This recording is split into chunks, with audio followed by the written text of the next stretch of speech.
Hello મિત્રો, good morning to all of you. આજે આપણે ફરીથી મળી રહ્યા છીએ એક નવા વિડિયો સાથે। આજે આપણે ધોરણ 12 ના મેથ્સના ચેપ્ટર નંબર 6 ના પાછા ઇમ્પોર્ટન્ટ કોન્સેપ્ટ જ્યાં અટક્યા હતા ત્યાંથી આપણે શરૂઆત કરીએ છીએ। આપણે લાસ્ટ લેક્ચર સુધી એક પરિમાણ ધરાવતા પદાર્થોના જેટલા પણ પ્રશ્નો પૂછાઈ શકે એવા આપણે પ્રકારો જોઈ ચૂક્યા છીએ। મિત્રો, હવે 2 ડાયમેન્શનલ શેપ એટલે કે બે પરિમાણ ધરાવતા પદાર્થો માટેના કેસ આપણે જોઈશું। કેવા પ્રકારના પ્રશ્નો તમને પૂછાઈ શકે છે। ઓકે, તો અહીંયા આપણે જોઈએ છે ત્રિપરિમાણ અથવા તો બે પરિમાણ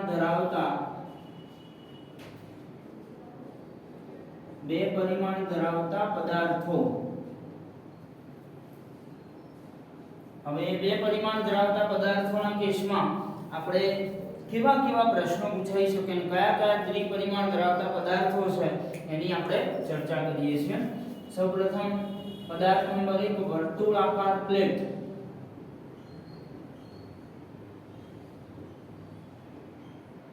હવે અહીંથી મિત્રો 2 ડાયમેન્શનલ શેપનો મતલબ એવો થાય છે કે અહીંયાથી પતરામાંથી બનાવેલા આકારો હશે, વિવિધ આકારો, એટલે પાછળ આપણે પ્લેટ નામનો શબ્દ લખીશું। અત્યાર સુધી એક પરિમાણ ધરાવતા પદાર્થોના કેસમાં આપણે તાર લખતા હતા, હવે પાછળ પ્લેટ શબ્દ આવશે। તો વર્તુળાકાર પ્લેટના કિસ્સામાં આપણને કેવા પ્રશ્નો પૂછાઈ શકે એની ચર્ચા કરીએ।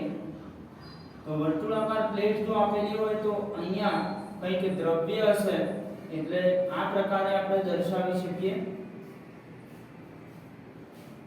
તો વર્તુળાકાર પ્લેટમાં આપણને પહેલા તો શું મળી શકે છે? વર્તુળાકાર પ્લેટમાં આપણને જો આખી પ્લેટની ફરતે ફરીએ તો એનો પરિઘ મળી શકે છે મિત્રો। એટલે સૌપ્રથમ પરિઘનું સૂત્ર લખીશું।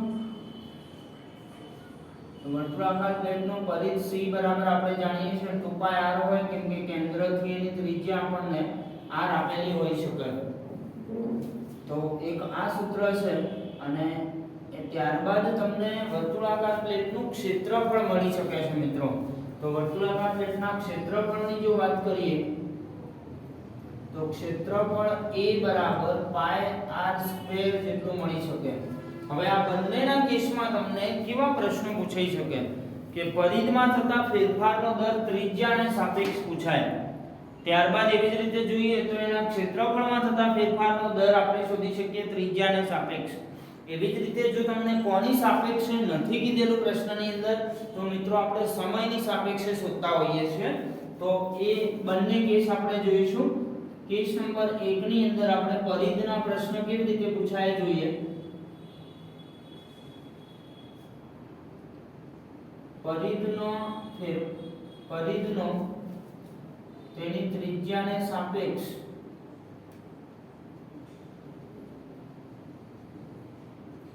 ફેરફારનો દર એ આપણને પૂછાઈ શકે dc/dr સ્વરૂપે। તો d/dr ઓફ આપણે જોઈએ 2πr આપેલું છે, તો એ બની જશે 2π, જેમ એક પરિમાણ ધરાવતા પદાર્થમાં આપણે મેળવ્યું હતું સેમ એવું સૂત્ર અહીંયા પણ આપણને મળશે। પણ હવે જો સમયની સાપેક્ષે મિત્રો પૂછે છે તો આ સૂત્ર કેવી રીતે માં ફેરફાર થાય છે જોઈએ। તો એમાં જોઈએ પ્રશ્ન નંબર 2 આવો આપણને પૂછાઈ શકે પરિઘના ફેરફારનો દર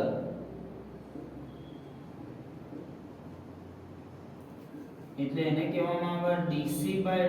આપણે જાણીએ છીએ કે જો ફેરફારનો દર કોની સાપેક્ષે ના કીધેલું હોય મિત્રો, અહીંયા તમને કીધેલું છે પરિઘ અને ત્રિજ્યા, એટલે આપણે dc/dr કર્યું।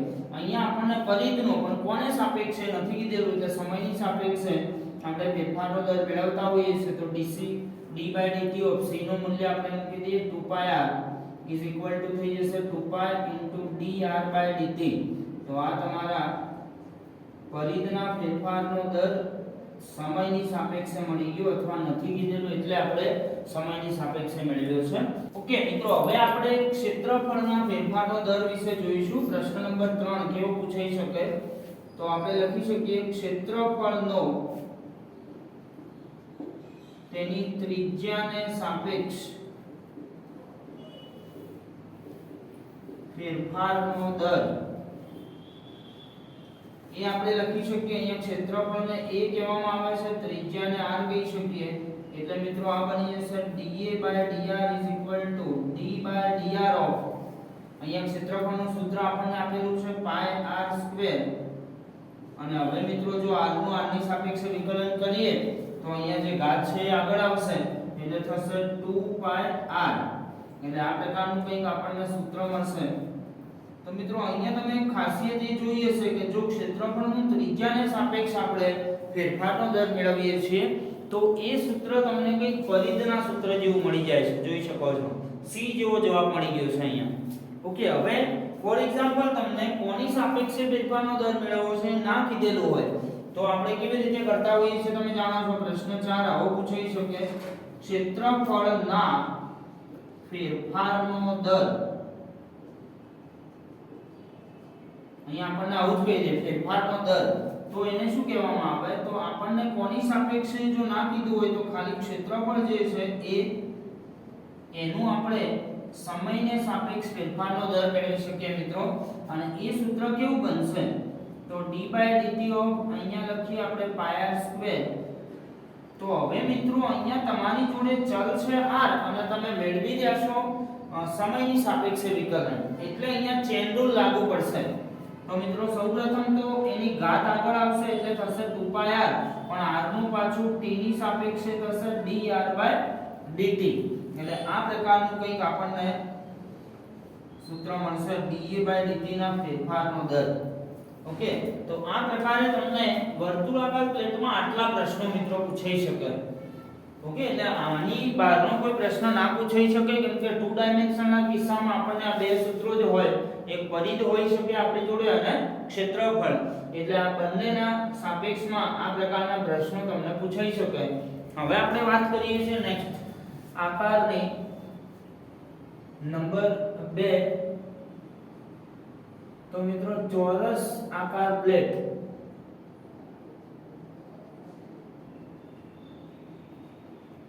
ચોરસ આકાર પ્લેટના કિસ્સામાં કેવો પ્રશ્ન તમને પૂછાઈ શકે,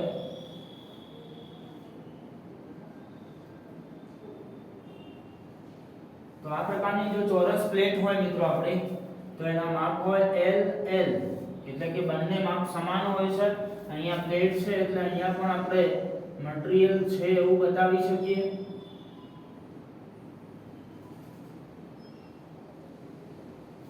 ઓકે, એટલે આ પ્રકારે આપણે ચોરસ પ્લેટને બતાવીશું. તો એના કિસ્સામાં પણ તમને કેવો માપ મળી શકે, તો ચોરસ હોય એટલે આપણે પરિઘની જગ્યાએ પરિમિતિ શબ્દ વાપરીએ છીએ, જેને ઇંગ્લિશમાં પેરીમીટરનો p કહી શકાય. બરાબર, ચાર બાજુઓની લંબાઈઓનો સરવાળો એટલે ડાયરેક્ટલી આપણે 4l કહી શકીએ. અને ત્યારબાદ બીજું સૂત્ર ચોરસના કિસ્સામાં ક્ષેત્રફળનું મળે મિત્રો, તો ક્ષેત્રફળ a બરાબર લંબાઈ ગુણ્યા લંબાઈ એટલે l² થઈ જશે. ઓકે, એટલે આ બે સૂત્રો ચોરસ પ્લેટના કિસ્સામાં આપણને મળે છે. તો આના કિસ્સામાં કેવા ફેરફારના દર આપણને પૂછાઈ શકે.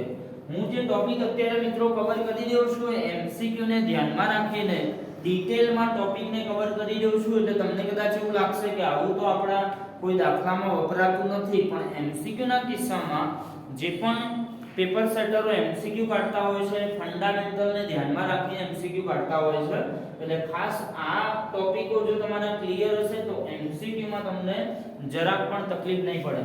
ઓકે, તો હવે આપણે જોઈએ છે મિત્રો પહેલો પ્રશ્ન આમાં કેવો પૂછાઈ શકે તમને, તો લખી શકીએ પરિમિતિનો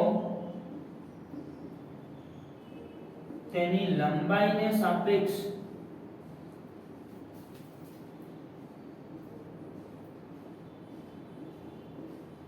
ફેરફારનો દર. તો લંબાઈને સાપેક્ષ મિત્રો ફેરફારનો દર જો મેળવીએ તો એ ફેરફારનો દર મળશે dp/dl કહી શકાય. ઓકે, એટલે આ ફેરફારનો દર આપણો થઈ જશે d/dl ઓફ 4l કહી શકાય. એટલે અહીંયા જો તમે l નો l ની સાપેક્ષે ફેરફારનો દર મેળવો છો તો એ થઈ જશે 4 થઈ જશે અને l નો l ની સાપેક્ષે 1 થઈ જશે. ઓકે, તો આ પ્રકારે આપણે બીજો એક પ્રશ્ન કવર કરીએ. કેવું થઈ શકે છે અહીંયા જોઈએ તો પરિમિતિના ફેરફારનો દર. તો પરિમિતિના ફેરફારનો દર મિત્રો કોની સાપેક્ષે જો નથી કીધેલું હતું તો તમને ખ્યાલ છે કે આપણે dp/dt મેળવી શકીએ અને જો d/dt કરવામાં આવે તો પરિઘ જે છે એ આપણને અહીંયા આપેલો છે 4l સોરી પરિઘ નહીં પરિમિતિ તો અહીંયા આપણે l ની સાપેક્ષે નહીં પણ જ્યારે t ની સાપેક્ષે મિત્રો ફેરફારનો દર મેળવતા હોઈએ ત્યારે ચેન રૂલ લાગુ પડશે અચળ પદ જે 4 છે એ જ ઇટ ઇઝ રહેશે અને l નો t ની સાપેક્ષે ફેરફારનો દર મિત્રો dl/dt થશે એટલે આ પ્રકારે તમે પરિમિતિના ફેરફારનો દર મેળવી શકો છો અને ત્યારબાદ અહીંયા આપણને ક્ષેત્રફળનું સૂત્ર આપેલું છે તો એ ક્ષેત્રફળનો ફેરફારનો દર કેવી રીતે તમને પૂછાઈ શકે એની વાત કરીએ તો લખીશું કે ક્ષેત્રફળ ના તેની લંબાઈને સાપેક્ષ ફેરફારનો દર